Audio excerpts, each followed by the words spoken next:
మనందరం రెగ్యులర్గా news paper చదువుతాం, కానీ అందులో ప్రింట్ అయిన లైన్స్ని గుడ్డిగా నమ్మేస్తాం.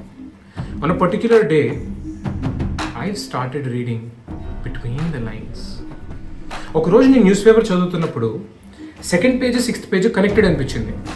సెకండ్ పేజ్లో ఈరోజు లారీ స్ట్రైక్స్ అని రాసుంటే సిక్స్త్ పేజ్లో ఉల్లి ధర పెరిగింది అని రాసుంది. ఇదేంటా అని నేను వేరే న్యూస్ పేపర్లు తవ్వి చూడడం మొదలుపెట్టినప్పుడు ప్రతి న్యూస్ పేపర్లో 2 పేజీలు కనెక్టెడ్ అన్న విషయం నాకు అర్థమైంది.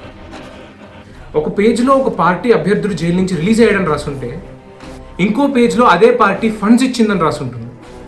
ఒక పేజ్లో బంగారం ధర పెరిగింది అని రాసుంటే ఇంకో పేజ్లో అక్షయ తృతీయ సేల్ 3 రోజులు పొడిగించామని రాసుంటుంది. ఒక పేజ్లో ఇండియాకి ఒక ఫారెన్ బ్రాండ్ కాఫీ అమ్మడానికి వస్తుంది అని రాసుంటే ఇంకో పేజ్లో కాఫీ మీ హార్ట్కి మంచిది తాగండి అని రాసుంటుంది.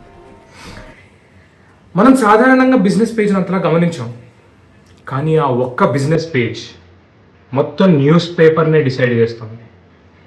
మనం ఇదే నీళ్లు తాగాలి, ఇదే బట్టలు వేసుకోవాలి, ఇదే గాలి పీల్చాలి అని మనకి అన్ని నిర్ణయాలు చేసేది business man.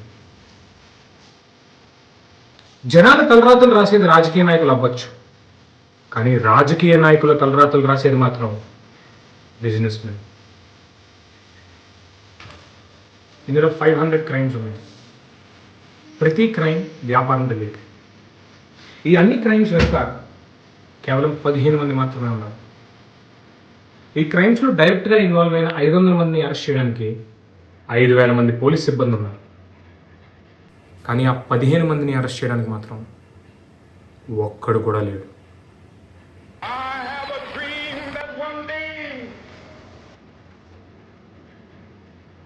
I have an important goal. ఆ 15 మంది నేరస్తుల్లో ఎవడైతే ఎక్కువ క్రైమ్స్ చేశాడో వాణ్ణి పట్టుకోవాలి.